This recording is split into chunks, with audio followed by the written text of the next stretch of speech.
This special meeting is called by the chief some days ago. It is to for the benefit of the chief, our finance manager, and the commissioners. To discuss the 2016 budget.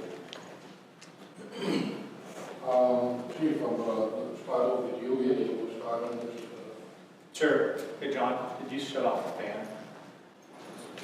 So if anytime that you guys, if you have questions or anything, if you could speak up since the video is further back this time, just so the public will be able to hear. So financial manager Penny Markell and myself have gotten together a few times to look at where we're at the 2015 year budget. And this meeting is called today to discuss the 2016 budget projections that we have in place and the options for the levy increases that we have on the table. Any questions that I can answer, I'll look forward to, or I'll pass on to Patty. But we'll have a couple documents up on the screen today. The first document, all of you received the first version of this. The first version didn't have it in chronological order, but now we have it presented to you so you can understand how it comes across. The levies that we have banked are 4%, is that correct, Patty? It's technically a little more than that, but I would have 4%.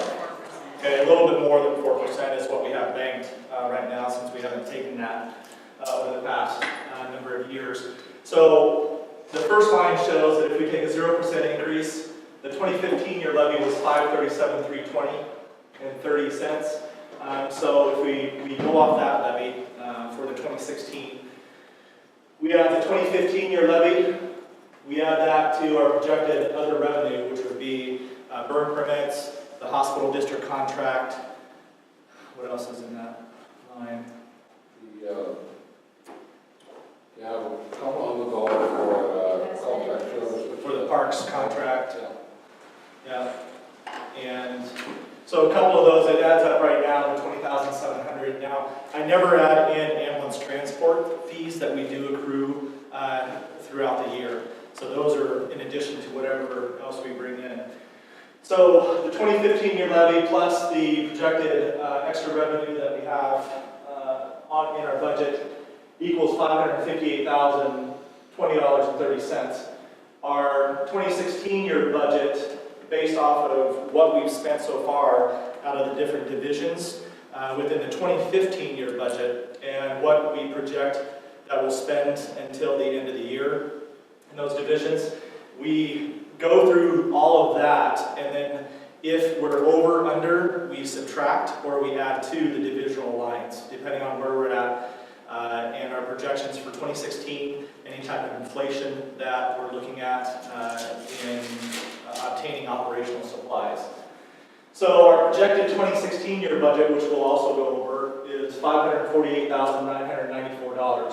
So if you add the $537,320 plus the $20,700, you get the $558 minus the $548. If we take a 0% increase, at the end of the year we have, without any extra income, we have a projected of $9,026 to be going into reserves. So you can follow this on down. If we take 1%, which is about $5,000 each percent that we take, because we have a $500,000 budget. So if we take the 1%, the increase of that is $4,900 to the budget. So we have the 2015 year budget. We add that, the increase, the 1%. We add the $20,700. That gives us a total budget of $563 minus the projected 2016 year budget of $548,994. That would give us a complete $14,000 into reserve funds. Now, remainder, if we take the 1%, remainder of the bank capacity that we have left would be approximately $19,000. Okay? So if we take the 2%, you can follow it across as well. The 2% would equal to be about $10,000 of the bank capacity.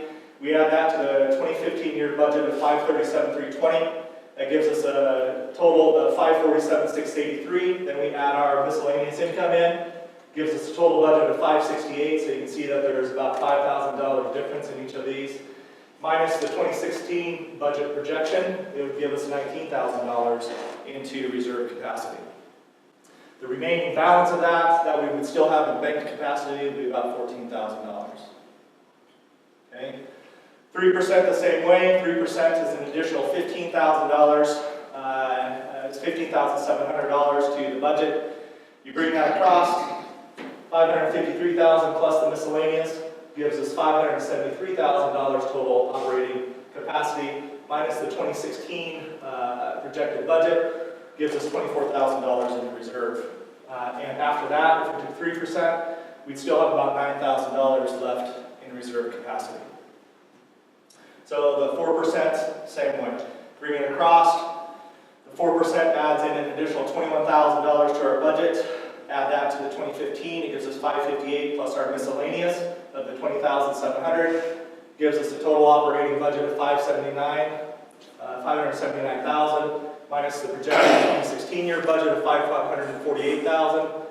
Gives us $30,000 into reserve capacity at the end of the year. So, and it leaves us about $3,000, right around $4,000 left in the banked capacity. So that's the projections for the 2016 levy options. At the next meeting, this is only for discussion only, no decisions will be made here today. But at the next meeting, the commissioners will need to discuss and make a decision on what type of levy increases you see necessary, or if you're comfortable with us not having a levy increase and taking a 0%, banking the 1% again this year. Because with the 0%, we'd still have some left over. It's tight, especially if we have something come up during the year. It's very tight at roughly $9,000 into reserve capacity. But we've been doing really well over the last 3 years with putting away reserves and managing the budget. So, do you guys have any questions? Excuse me, it's actually 4 years, right? The levy was approved in 2010. Correct. Then on the ballot in 2011, and approved in 2011. And the first year in effect was in 2012. So that was done when I wasn't part of the organization, so I can't. Well, actually, technically speaking, you have 4% on your last line there here. Starting 2016, you should technically have another line, 5%. 5%. We'll double check that with the county. So these are the numbers that we received from the county thus far. So this came from Whatcom County. This will be valid as of this year. Correct. And that's what we got from Whatcom County, correct, Patty? Right. And what I get from the county is actually a dollar amount of bank capacity, so it's not in percentages. So I just went up to 4% just to give an example. What is the cashing out? The cashing out, Commissioner, that we totally have in reserve right now in bank capacity is $21,102. Is that correct, Patty? Am I saying that correct? Yes.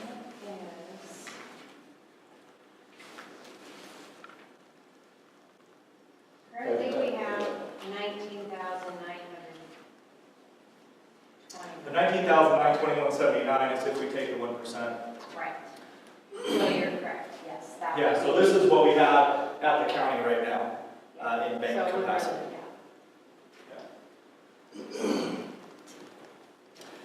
Would you like me to put up the 2016 projected budget, the line items? Are we happy with this? Do you want to have any further? Are there any questions on this for the commissioners explaining it or being able to follow it across or understanding? My question is, how far are we going to discuss this today?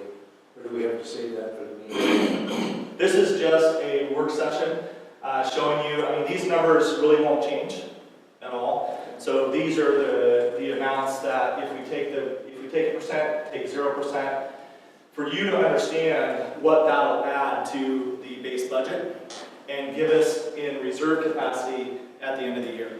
And still, what is left in bank capacity over here, that's still at the county level, depending on what percentage you decide to take at the next regular meeting. So this is just really an overview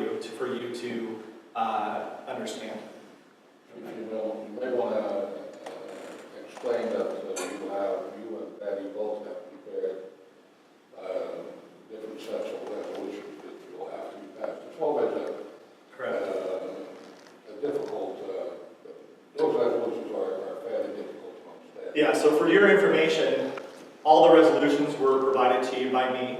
I delivered those by hand to all of you to start reviewing before next week's meeting. And if you have any questions regarding the wording, we followed the wording of the last few years. We might have changed a few little directions in the wording, but it all means the same thing. So the resolutions, we have resolutions to accept a 0%, a resolution for 1, 2, 3, and 4, all separate resolutions, depending on what you decide at the next general meeting. And those resolutions are backed up by another document. Is it validating or certifying the resolution? The second document. The second document follows the resolution you choose to take at the next regular meeting. And the second document of that will match up to the resolution and certify that resolution to the county. And those were delivered in your packets. So one resolution, set of resolutions are titled 03, 2015-03. The certification resolutions are titled 2015-04.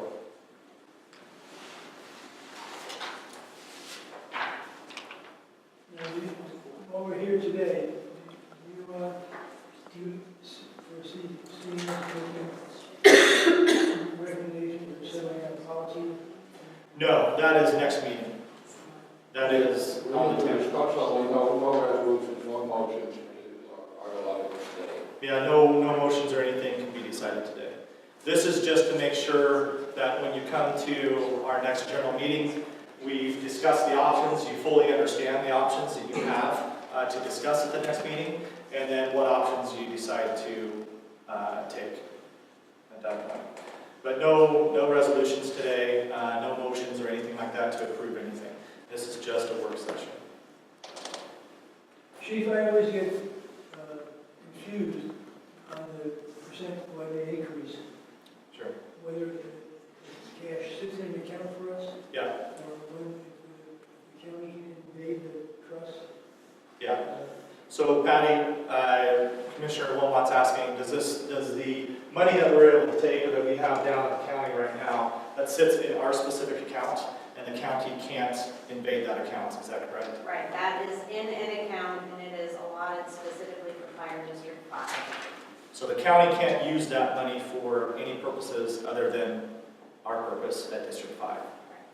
Every year that you take 0, a little more goes into that savings account. Yeah, and the county, this is in account, this is the, down at the county. So this is not something we have at Umpqua Bank. This is at the county level. Yes. And how much interest do they pay us on that? Do they pay interest on that? That is a good question. I do not I don't think they do. believe so. They do on our investments that sit there. However, this, I would be surprised if they're an interest. I can find out. Okay. I will ask between now and. Okay, so we'll have that answer for you at the next general meeting.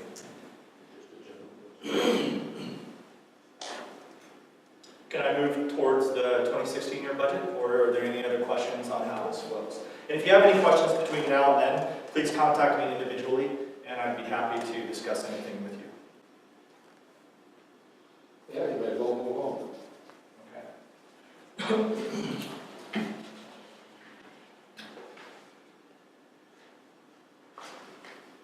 You okay with that, Jeff? You have any more?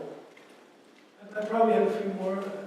Where I wanted to get to tonight, I don't think we're allowed, but is to get a sense of purpose tied to our request for additional funds or keeping things the same. There was a big move afoot, and I know we were intimately involved with in the previous chief as well, educating the residents and the homeowners with the need for increased revenues. Because our ability to fulfill our mission is beginning to slow down. I noticed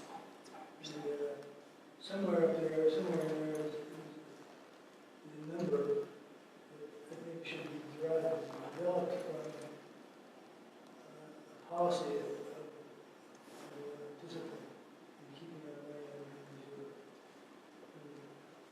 should also look at specific sources of revenue.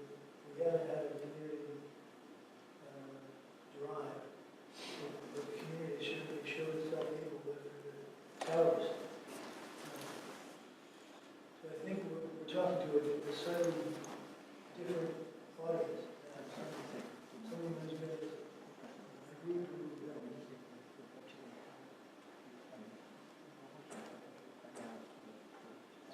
asked to stand and rose to the occasion. So I think we want to talk about that, what implication it has for us, and an opportunity for us to go back to the community one more time, not with our hands out, but with our hands down. So we can see how they're important. An important thing.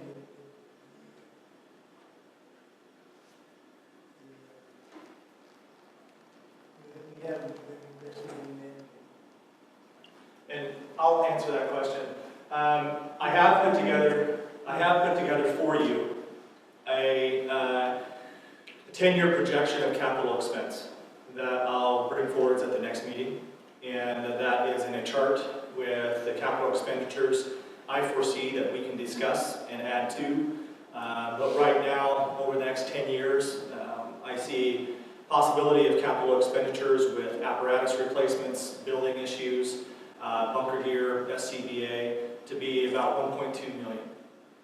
And that's a pie graph that I made for you and the other commissioners, which you'll get a copy of prior to the next meeting, that we can have on the agenda, along with approving or talking about the 2016 year budget. So I will present that to you so we can show the public what we're actually, why we're putting so much money into reserve and the need for our reserve or capacity that we currently have.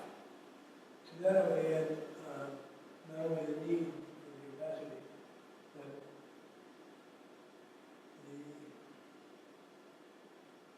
the remainder reserve fund, that ought to be renamed. We can discuss that at the next meeting. Yep, we'll put that on. I'll make sure that puts that on the next agenda, and we can discuss that.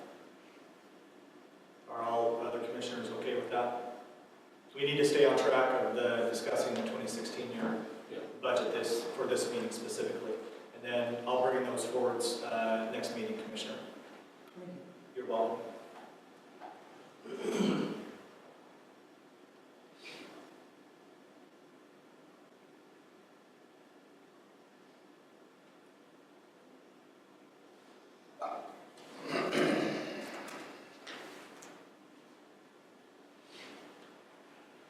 So I believe in your handouts, I just want to explain, because I don't have it up on the, I don't have it up on the screen, but for the commissioners specifically, in the right-hand column of the budget that you're going to see up on the screen, this right-hand column, the left-hand column is the 2016. The dark column is the 2016 year budget projected in those divisions. And the right column is what was allotted for in 2015 in those different divisions. If nothing is in that line there, it didn't change. But if there is a number or it states new or something like that, you'll see if it's gone up or gone down by the current expenditures that we've had in 2015 and or the projections we are thinking about in 2016. Do you have any questions on that?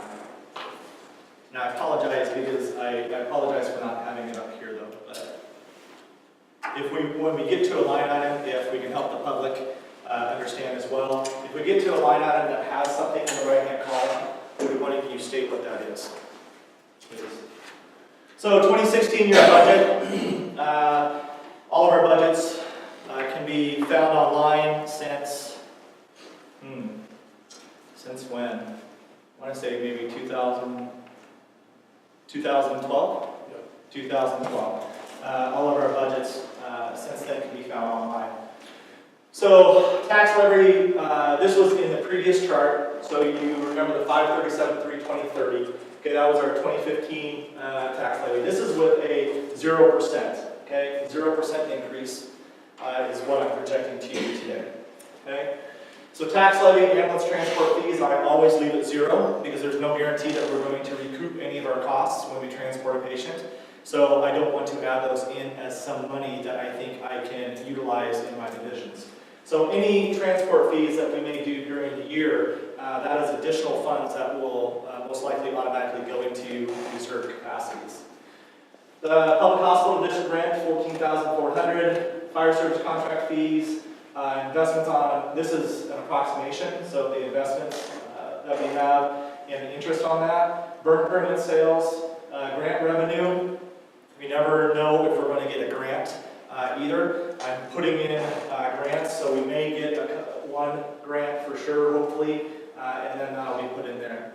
So legislative division here, legislative regular meetings are divided by what, Patty? 12 meetings times 3 commissioners. So these are for the commissioners only. So 12 regular meetings at the current rate that you're paid. 4,104 special meetings. We have planned for the possibility of 3 special meetings, and that includes the commissioners as well. Whatcom Fire Commissioners Association is what WFCA is. So if you want to go to the commissioners' meetings, there's a $1,000 budget there for you.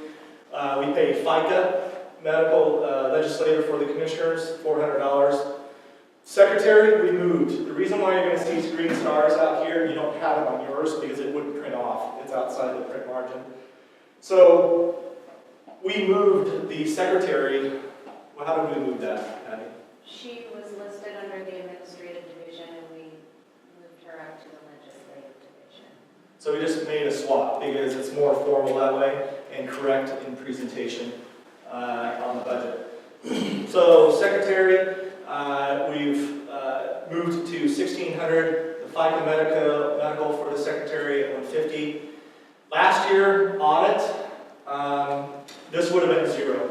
Okay, this number over in 2015 would have been 0. This year we've projected $9,500 for the audits that we're expected to go through in 2016. Legal, $5,000. Advertising, $1,500. Insurance, $26,000.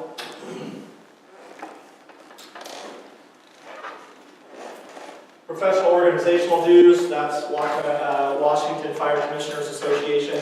When those bills come in, I pay that membership for you. So you should be getting those emails from the Washington Fire Commissioners Association. And then you have the choice to go to the annual meeting. And it's a state meeting, which was held down in Tulalip this year. And it was its largest turnout because I think it was at the casino, that's why. But I think there was over 450 people, chiefs, commissioners, secretaries and stuff that went to that meeting this last year. So we're one of their biggest. Administrative, so we come down, election charges, $750. So anytime we have an election, we have to pay for that as well. Fire chief salary, this is off the CPI. It's an estimate that I'm currently at $50,000, but you've asked me to take the CPI, so I'm estimating that would be $51,000. Assistant Chief Shields is moving up to $33,000. Finance manager at the current contract, $11,520. This is a new line item. So what did we have it listed at before, Patty? Okay, before it was under bookkeeping services under legislative, and so it was moved down to under administrative division with the FICA and the Medicare broken out, because it had not been done this year, since it was a different position than before. Yeah, so we actually reclassified it to the current position of finance manager under that. So her salary and her FICA and Medicare are broken out here. So FICA Medicare for myself and Assistant Chief Shields, $6,500. The department, Labor and Industry, $3,500. FUTA, $3,500. And can you tell me what that was last year? Yeah, federal unemployment tax. Yeah. That, Can anybody tell tell me what the number was out to the side of Futa? 4,600. 4,600. 4,600, so we projected high last year, so we bumped that back down. And that probably is still a bit on the high side, however, I erred on the side of caution. Yeah, so, Chief, a quick question. Yeah. Finance manager, is there a CPI clause in the contract? I forgot. I don't believe so. I don't believe that there's a CPI clause in your contract, is there? CPI meaning, For a percent raise? No, it's just a flat. It's just a flat Just fee. a flat fee, yeah. And her contract's online as well, so the public can see it. And it's been online since she came on board. Administrative office supplies, 2,000. Books, publications for the administrative position, 2,500. Emergency reporting, which is our HIPAA compliant reporting software and program. And emergency reporting is the company that we use for our reporting programs. It's all HIPAA compliant, federal compliant. We do our reporting both in our fire suppression responses and our medical responses with the same computer software company. Computer software 2,000, professional services, that includes, it's at 7,500, which I don't think changed. That includes web-based services, our contract with our supervising physician, Dr. McBain, and other services. Systems design is our billing company, and so if you do an ambulance transport, they charge a fee for that, and we project so many transports during the year, and I think it's $30 a transport, if I'm not mistaken.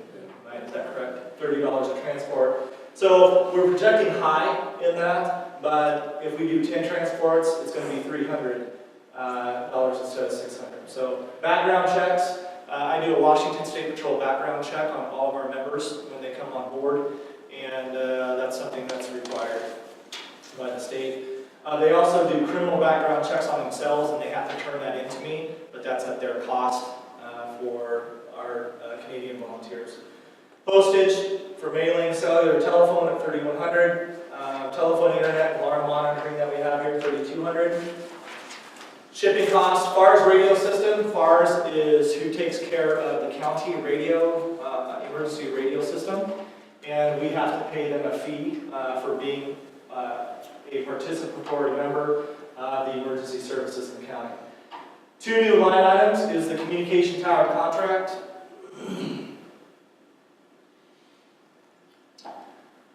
So communication tower contract with Whidbey for 2016 is projected at $5,000. We're at $400 a month times 12, plus a 3% increase per contract with Whidbey on an annual basis. So that will change every year. The communication tower repair and maintenance is for the annual upkeep of that, and Northwest Communications will be coming up to provide that service, which Northwest Communication provides the service in the county to FARS as well, so they work on all of the emergency dispatch sites. Volunteer recognition, $5,000. Travel and conferences, $5,000. Advertising, printing, public relations is a new line item here, and I added this because these past couple of years, when I buy fire department hats for the little kids and the coloring books and things like that, I was putting most of it into volunteer recognition, so I wanted to split that out to be more correct, and I made a public relations line item. So now the little hats we hand out, the coloring books, and the things that we do for the public can be better tracked in this section. Utility 5802, repair and maintenance, office equipment, repair and maintenance. So we have an annual contract with Bellingham Business Machines. They come up and they maintain our copying machine. So it's in the best working order it can be. Tahoe repair and maintenance, 1,000 professional organizational dues. For this, it's the International Association of Fire Chiefs, the Washington Fire Chiefs Association as well, is what I belong to, and their organizational dues add up to around $1,500. Chief, Yes. let me ask you a question. Yeah. When when you were talking about the transfer of the account from, on the account we moved over to legislative, or to administration. The secretary, I think that was the secretary move. You said, I think you said, that because it was no longer an account, you dropped the year expense, and it was never over. Is that correct? I don't, anybody expand on that? I don't know what Commissioner Wilmot's referring to. Let Mr. Wilmot's try again. Patty, we moved Patty from legislative. Bookkeeping was already in administrative. Yeah, no, we're talking about, I think what Commissioner Dunlop should refer to Is is the Linda. position of Linda. Yeah, so secretary, by her contract, she works for the commissioners. So she was underneath me in administrative, but we moved her up here to better correspond to what her position truly is. And that's actually, she's under legislative with, I'm just curious how it changed to effect. we just moved it. It doesn't change our reporting or anything like that. I mean, this is what the auditor will see. It's just making, do you put in anything into Peachtree? Yeah, Or- I'll have to change Peachtree around for any new numbers. I believe those were, trying to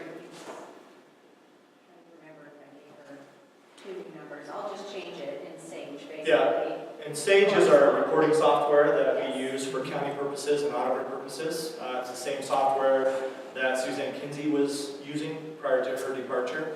But it doesn't cause any rift or anything like that with the auditor or with our reporting. You're welcome.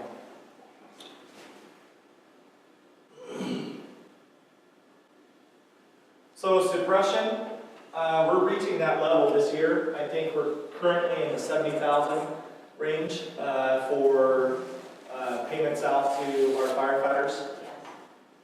Because it was right at 60 some, high in the 60s before October financials, and then Yeah, 72,197. so 72,000 in stipends to the volunteers who protect this community. So far, that includes U.S. and Canadian. And the Canadians are only able to get their stipends paid out to them if they acquire ITIN numbers.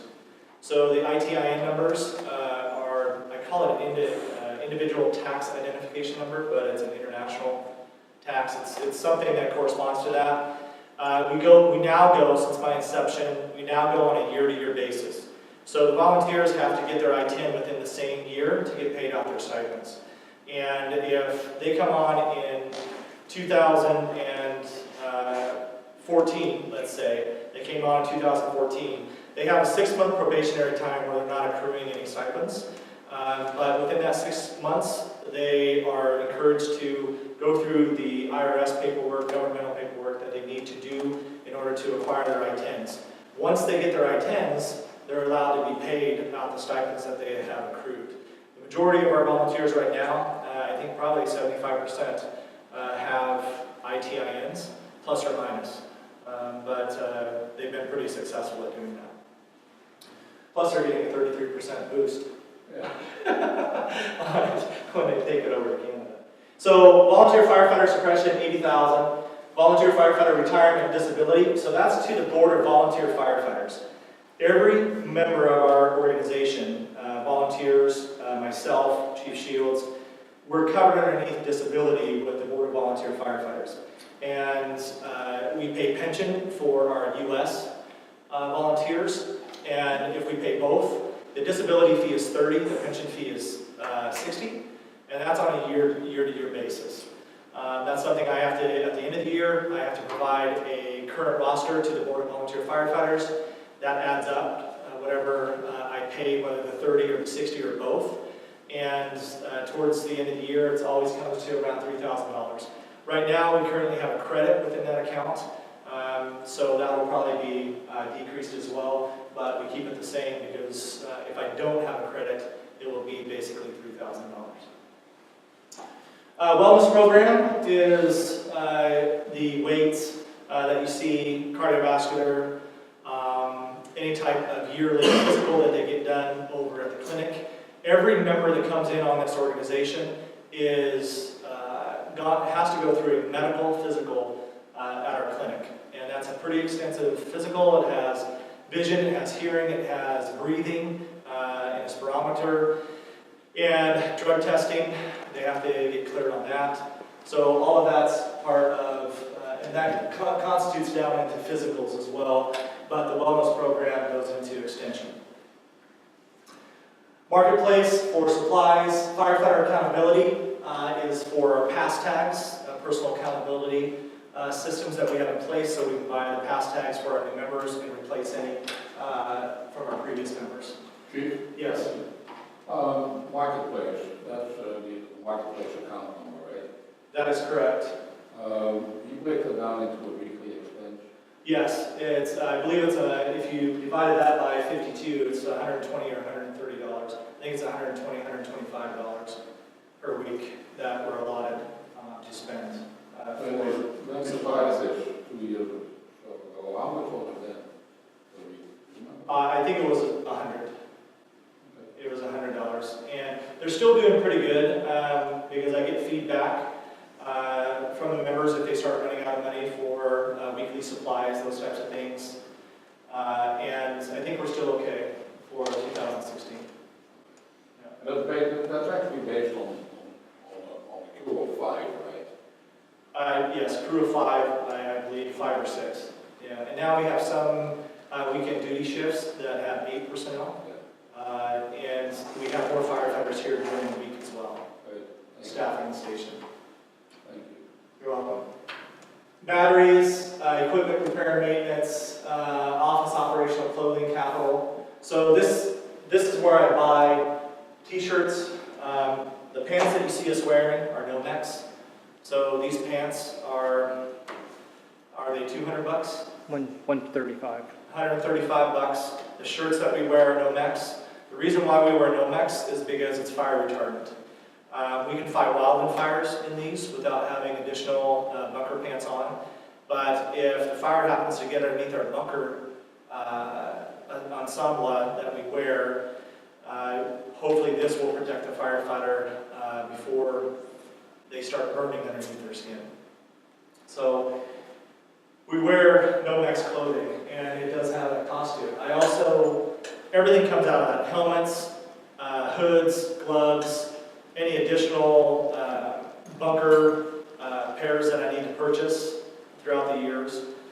All of that comes out of that line item.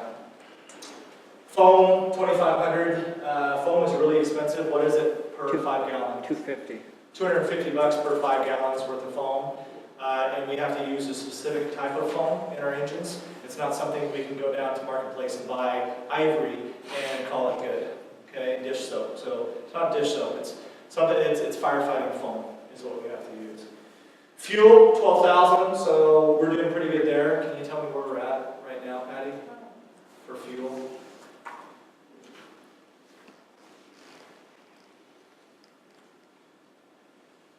You're projecting less than last year, 12.5 was last year. 12.5 last year, so this really fluctuates, and it could be high just because we saw the gas prices go so high, within the last year. I mean, they really went up, so that hurts us. But I have enough flexibility within all my line items to absorb, $500 to $1,000 difference in that line item.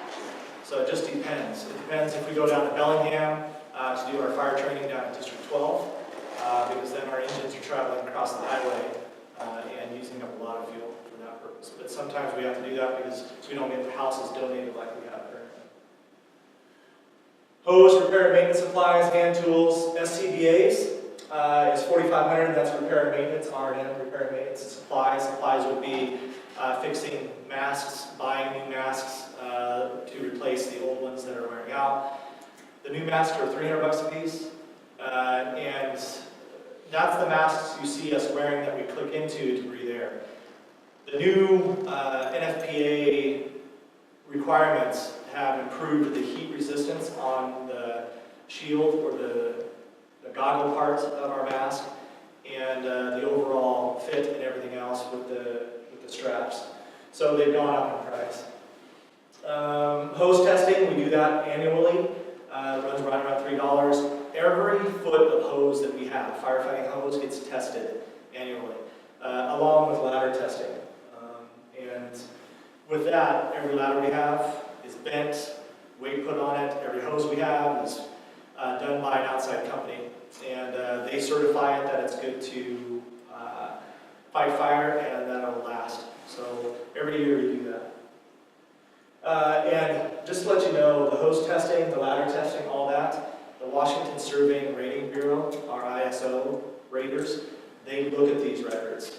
And if we don't have them, then it is a negative for the organization and towards the community. Fire extinguisher services, so kind of funny, we're a fire department, but the extinguishers that you see around the fire station, every year we have to have a company up and inspect them and to make sure they're in operating order, so we can't do that ourselves. So we have an outside company do that. Dispatch fees.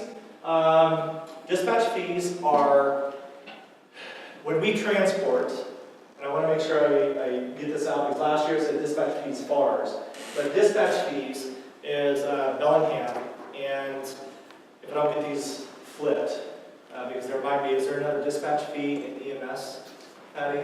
There's county and then Prospect. Yeah, there's county, which the county pays. So the county administration, so Whatcom County Executive Office pays certain dispatch fees. And if they wouldn't, we'd have about a $5,000 bill on our dispatch fees with about 180 calls a year. But the county picks that up for all county districts at this point. They've gone back and forth in the last few years on we're not going to pay it anymore, we will continue paying it, we're not going to pay it, so it's a 50-50 chance every year. So this year, it's a 50-50 chance every year. But that'll be another hit. If they don't decide to pay our dispatch fees, then that'll be another line item I'll have to put in the coming years.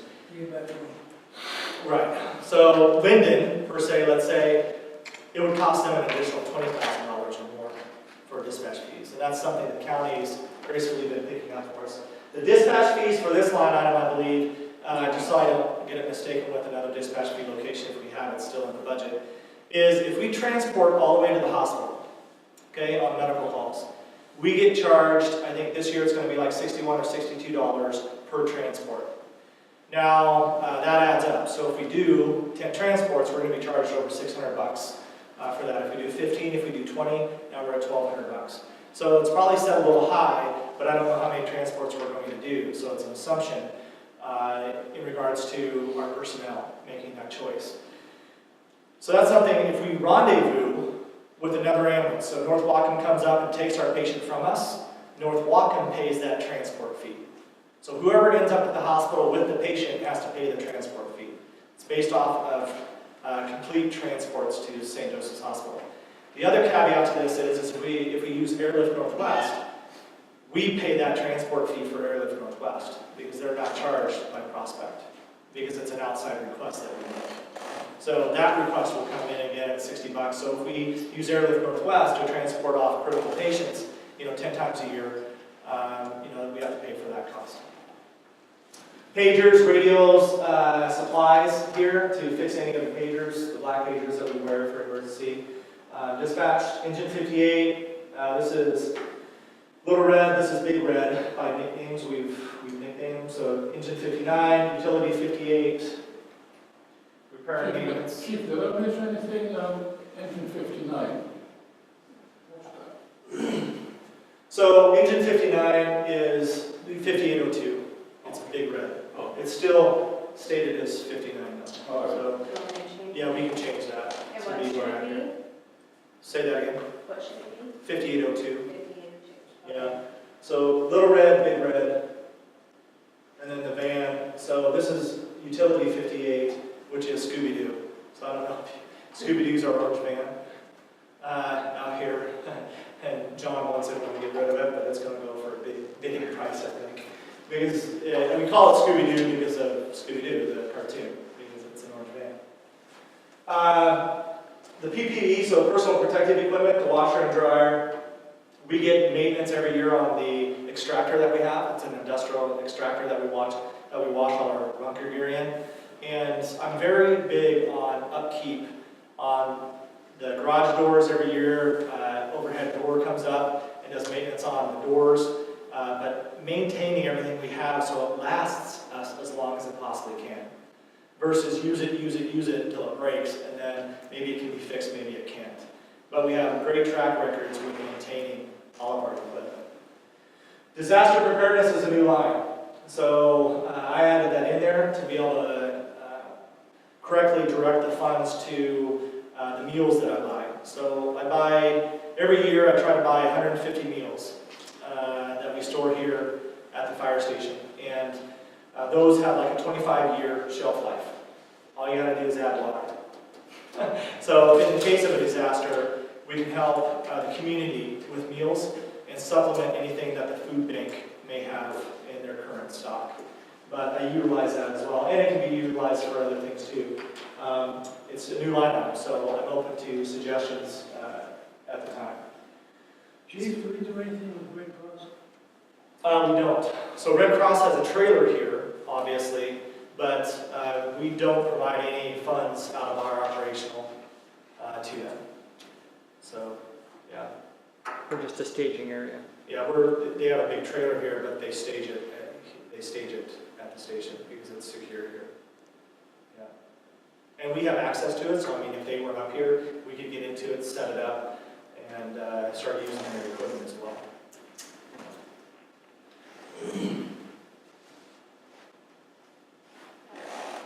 So suppression training, operational supplies, 2,000, book and publications, 2,000. So we do an engineer course here, and we follow the IFC, the International Association of Fire Chiefs, and the NFPA teaching program for our engineers. And Engineer Academy usually lasts a couple months. It teaches the new drivers how to pump the apparatus, and they go through an entirety of pump calculations and everything else. Then they have a final testing process, but we have to buy books for that, and new versions come out all the time, so books and publications. We also do a fire officer academy here at least once a year, and that's to train our captains to the fire officer 1 level. They do not test out at IFSAC, but that's not required, but it teaches them how to be managers of their subordinates. Suppression training material, 2,500 suppression instructors, so I bring in outside instructors. Every year I try to bring in ISO, which is Incident Safety Officer, and it is an international course that's taught. I normally try to bring one of the NFPA instructor or the NFA instructors up that is an adjunct professor, I believe, at National Fire Academy, and he works for Whatcom. But I bring him up to teach that, so we have certified incident safety officers. One of the biggest positions that's required on scene of suppression incident is safety, and they have the authority to stop all operations if they see something going on that's not safe. So I want my people to be trained, so I have an outside training because I can't do that. So I don't have that certification to train that course. Live fire training, 5,000. So if we go down to North Whatcom to Station 12, we have to pay to use that facility. Even though it's a county facility, we still have to pay to use that facility. I think that's pretty well stayed the same. Professional Recruit Academy, I have a couple people that are interested in becoming firefighters. This next year, I think one person out of the community and one internal individual will be going to Fire Academy. We'll do that online through Texas. The county also offers an academy once a year here, but they require a person to travel 2 to 3 times a week. And that's very difficult for people that live here.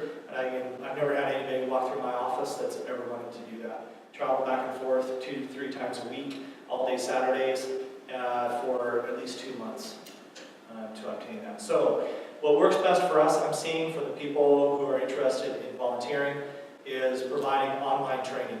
And that's through EMT and also fire. The fire training out of Texas, it's usually 2 to 3 months of didactic or book work that they do, and they take their tests online. They have to go down to Texas for 2 weeks straight and do all their practical skill sets, and then they test out at the IFSAC level, which brings them back as Fire 1, Fire 2, and hazmat operations. So there's hazmat awareness, hazmat operations, and hazmat technician levels. And we have a number of hazmat technicians on this organization, but we are unable to provide the technician level hazmat response because of the cost to the equipment. And we have ongoing training as well that we have to pay for. So, travel expenses, if we go to conferences, anybody wants to go to the National Fire Academy conferences there as well. Maintenance division, communications, cable TV, electric station 1, water station 1, we're pretty good. Did we up that, water station 1? Can anybody see that line item next to water station? 1,500. So we upped that by 200, just because we have more volunteers on a regular basis. Generator costs, so every year we have annual maintenance done on the generator, making sure that it's functioning at its peak performance. Facility maintenance and station upkeep, station supplies, different things, 7,500. We downed that. From 9,000. From 9,000, so we've been really efficient in doing that. Garbage, obviously. Let me explain that. Volunteer firefighter EMS, so this covers the daytime EMTs that you have coming in during the week, and also the paramedic coverage. In the budget coming up for next year, I have 6 days for paramedic coverage a month, and we'll be able to flex that depending on how the budget's going to add more paramedics, keep it at 6 for the entire year. So volunteer firefighter EMS, so for the volunteers in general, I have about $170,000 within the volunteers that we have, and we have 46 right now. So it takes a big team to provide the 24/7 coverage. This is not something that a handful of people can do. So medical supplies and equipment, that's to replace the medications we use, IVs, IV equipment, all that stuff. Batteries for our life packs, oxygen, we have to replace. 858 is the red ambulance, 85802 is the white one. That needs to be corrected, Patty. Okay. So 858 needs to say red. Okay. 85802 can maintain white. Repair and maintenance, battalion 58 falls underneath medical. And then the defibrillation maintenance contracts. So all of our AEDs, including the ones that we have out in the public, are maintained by Physio Control Medtronics. And they come up every year where we send down every single AED we have, including our life pack monitors. We send them down, or they come up, and they go through them, and they do the annual maintenance, making sure that they're performing at their highest ability for the public. The last thing that will have happen is for one of our AEDs to malfunction if we have a cardiac arrest, and it doesn't deliver that shock. So it's imperative that we maintain those things. EMS training division, supplies and equipment, books, publications, instructors, if I bring in outside instructors. EMT training, I have set at 10,000. Again, I'm encouraging all of our EMTs to become advanced EMTs. And that allows them to treat diabetics, treat respiratory emergencies, to treat cardiac emergencies to a degree, and a host of other things within their medications that they're allowed to give at the advanced EMT level. So if anybody goes, the current contracts with the advanced EMTs are 1.5 years given back to the organization, and if they provide that volunteerism back, then I reimburse them the cost of the course. Over the years, we've gotten hit. Before my time as the chief, we had members that we would pay for and send to EMT school, and they'd get picked up within a month. And we'd lose that benefit to the community and the cost. So since 2012, everybody's under contract. If they want to go, whether it's US or whether it's Canadian, if they want to go to EMT training and pay back and reimbursement if they get hired or picked up before their contract ends, they would owe back certain money to the district, or if they leave the district as well. EMS Online is King County OTEP, and King County OTEP is our continuing education program that the majority of organizations use around Washington State to allow us to recertify our certifications. So as a paramedic, there's at least 3 hours of training a month, or 3 courses that I have to go through. Through this program, I have to test out. Each program has a test at the end. I have to pass all of those, and the EMTs have to do the same thing. So it's an ongoing continuing education program. And it's required by the state. OTEP's not required by the state, but it's one of the programs that we use to recertify people. The traditional way is much more difficult, much more time consuming and difficult for our EMTs. EMS conferences, so any conferences that our EMTs may want to go to, we have a Whatcom County EMS conference every year, travel expenses and everything else to be paid. So if you add up all the divisions, do that comes up to the 548,994. If you subtract that from what our projected overall budget would be, that gives a 9,026.30 at the end. So that's that 0% increase. Okay, so that's the projected 2016 year budget. Can I ask a question? Sure. Go ahead. Go ahead, sure. Okay, thank you. Have you had any practical experience with an individual who was picked up and would have received the training? As far, did they in fact pay back the department? Has that actually occurred? It hasn't. Everybody that I've sent to school has put in their contract time, and no one has had to pay back the district at this point. But they are under a legal contract that was written by our district legal counsel, and hopefully I'll never have to try to enforce that. So, like I have someone going to fire school right now, and they are required to pay back, a year and a half or 2 years because their school is $3,700, and that's a big expense or a big a chunk of money that the taxpayer presents in confidence in this person that will give back to this community. And if they don't, then we have to go legal to try to recoup some of that. And I would hope that I'm hiring and I have the members within the organization that at this point, that would be, or have the integrity that they would honor those contracts and would not make us go legal on them. Yeah, but I do have the contract in place to try to protect the community and the assets that we have to the best of my ability. Yeah, but thank you for asking the question. I've never had to endure the legal fight yet with that. Yes, sir. Chief, your ATV badge,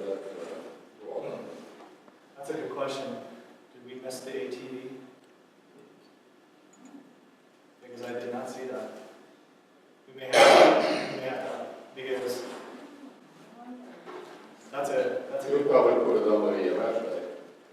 Yeah, because it would be EMS. Yeah. It's EMS response with the Stokes basket. We'll have to add that. We will have to add that. But that line item, I will review that with you next week. We'll add that. I'll review that with you next week before you are able to or choose to make a decision and make sure everything's still the same within this except for the changes that we've made here. We'll highlight those so I can go over those and show you that they've been changed. And that line item will probably be, I would have to say, around $500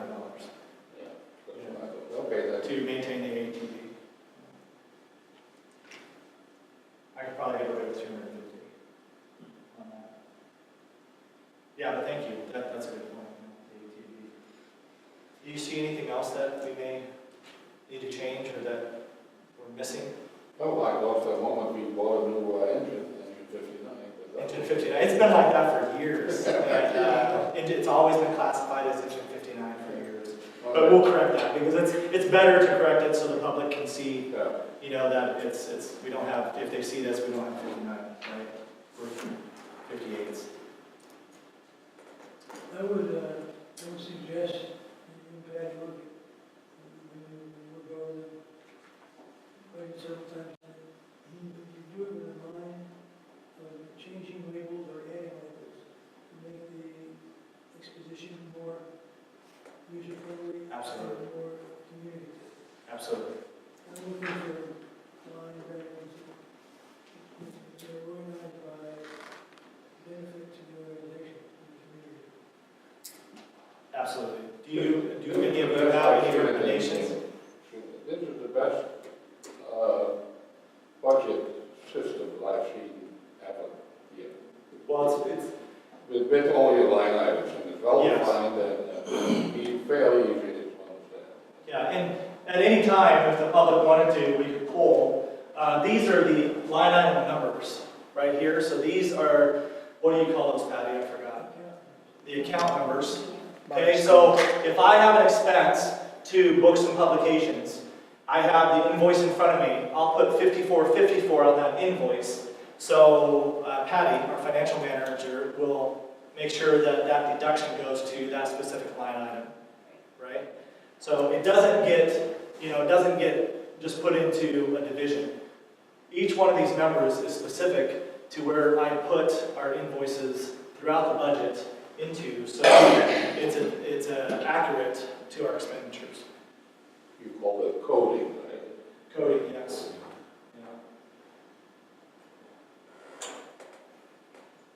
Yeah. Do you have any recommendations for any line item changes within how they're verbiaged now? If you do, over the next week, please contact me individually if you would like to see something, and then we can discuss it. We'll put an asterisk by it, and we can discuss it at the next meeting. But I would like to see it be as explanatory, and people aren't going to understand 858 or 858 unless they've come in and they actually get to see what vehicle is, what that means, 858. We only have so much, right, of a line item, so, putting ambulance 58, ambulance 5802, ambulance red 58, it may not fit. So that's why we sometimes just do 858, which we understand, but I also want the public to understand what that is corresponding to. So if you have any recommendations, please let me know over this next week, and as individually. Well, folks, any questions about this? No, I'd like to back up the thing that, in the 4 years that I dealt with the budget, it has gotten progressively simplified, better and better each year, and be commended for it. Congratulations. He did. Well, with Patty, we've sat down for hours and hours and hours reviewing the 15-year budget, reviewing our expenditures, trying to look at what our expenditures will be for 2016 in each and every line item. Every month you get the comparisons and the general ledger and everything that shows what we're spending, what has been spent in the line items, what is remaining, all of those things. And this year, things are coming down. It'll come down to the wire this year, but I think we'll be just fine. So your big decision will be deciding, obviously, we'll go over the changes next week, but we'll be deciding if and or what, if any, percent increase you decide to take as a commissioner panel. But that's next week at the open public I meeting. have one question about that, which I think is permitted.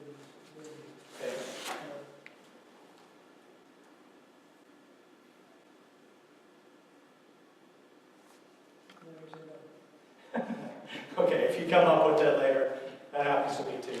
If you come up with it later, just give me a call and let me know what your question is. Can I ask one, Chief? Sure. I didn't see fire hydrant maintenance. Is that in there? Yeah, yeah, it is. that? It should be under the suppression.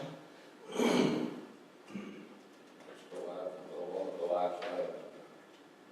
Hydrant maintenance, Yeah, right here. You see that, Judson? Yes. 750. So interesting enough that you speak to that. We don't maintain the hydrants themselves. That's the water district's responsibility. We will paint them, right? If they need painting, or we check all of them every year. So every year, May, June, July, the weekend duty personnel, they go out, they clear them. You've probably seen them out there with the weed whackers, whacking around the fire hydrants. The last thing we want to have happen is one down on the end of Highland, is that correct? On the end of Highland by the cabins down there. That one always overgrows with huge blackberries. You can't even find it. And the last thing we want to have happen is we get a structure fire in one of the cabins, and we look for the hydrant, and it's buried in blackbushes. So do you do that for us? anything. So No. he gets his blue tractor out there, okay, and goes out there and mows down all the black bushes. so that hydrant is cleared, because we wouldn't be able to do that with weed whackers. We'd have to get chainsaws out there. Blackberries. Yeah, what am I saying? Blackberries, yeah, the prickly stuff. So if we have hydrants that, I'm still getting emails from people that still want to paint hydrants that are out there. And I will support them in that effort, because it helps us to where we don't have to do that at that point. But we got 148 of them out of 258 painted during the coloring contest that year, and they've been holding up really, really well. So I think in a year or two, that budget line item probably will have to go up, Judson, because we'll have to go back out and make sure that the hydrants are being covered with enough protective paint that they're not going to inadvertently expire before their time, right? Because of rust or anything like that. We open up everything. We open up all three. Most hydrants have the three ears on them, the big one on the front and 2 side ears. We flow water from every hydrant as well, which we have to be careful of, because it can cause sediment in people's lines a little bit. But we do that every year, so we make sure that we're able to find them. You might have seen a couple hydrants out there that we have posts nailed or pounded into the ground that have reflective striping on them, and that's so we can see it at night. And we've gone out and we've done the majority of the really difficult ones to find that no one knows that are there, neither us, unless we go out and clear them. So it really helps. That program really helps your firefighters be able to access the hydrants that are closest to the scene, because they know where they're at. Yeah. Thank you. You're welcome. Anything else? Commissioners, do you have any questions regarding the discussion about the 2016 year budget? I don't know. I think it's pretty clear to us what we have to do. And it's with the information we have to follow, but we'll take it all, read it, study it, and think about what we want to do next week. If you don't have paperwork that you need to look over in this next week, or you have questions on it, please don't hesitate to contact me. I'd be happy to come over to your homes and talk about any questions or confirm anything that you may have questions about.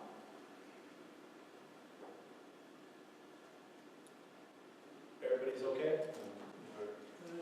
Our next meeting is on Tuesday next week? Yeah, so Tuesday, 4 o'clock. yeah, November 10th is our next meeting at 4 o'clock.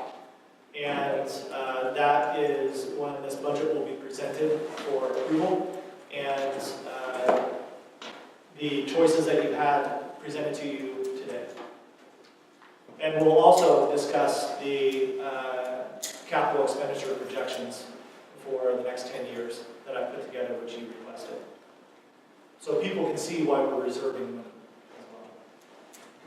Just one more. Yeah. Does the disaster preparedness budget, can that apply to other things than just those meals? Could it be, Sure. say, could it be a ham radio or shoes? Yeah, the ham radio, if I purchase it, we own it. Yep. So the ham radio wouldn't be owned by ham. No, I But appreciate that. I'm willing to look at supporting CERT to a bigger degree with those funds, and it's the start, right?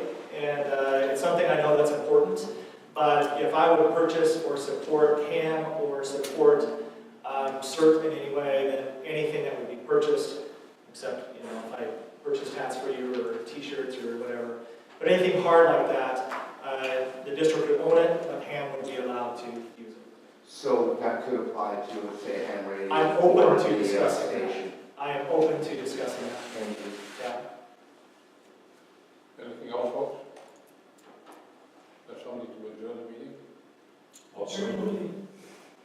Okay, thanks everybody for being here. Thanks. Thanks for being here.